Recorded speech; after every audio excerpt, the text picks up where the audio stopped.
গত 26 থেকে 30 নভেম্বর পর্যন্ত লখনৌ উত্তরপ্রদেশে অনুষ্ঠিত হলো 68তম school national athletics championship 2024।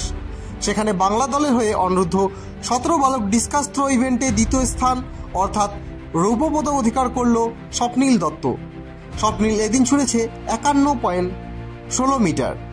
বড়দিঘি high স্কুলের ছাত্র স্বপ্নীলের অ্যাথলেটিক্স শুরু হয় তার স্কুলের শিক্ষক প্রয়াত সঞ্জয় সোমের হাত ধরে।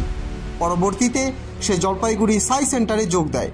পর খুব অল্প সময়ের মধ্যে সাই প্রশিক্ষক ওয়াসিম আহমেদ স্যারের প্রশিক্ষণে জাতীয় পর্যায়ে নিজেকে মেলে ধরতে পেরেছে স্বপ্নীল। তার আজকের এই সাফল্যে খুশি তার কোচ সহ স্কুল ও তার এলাকার বাসিন্দারা।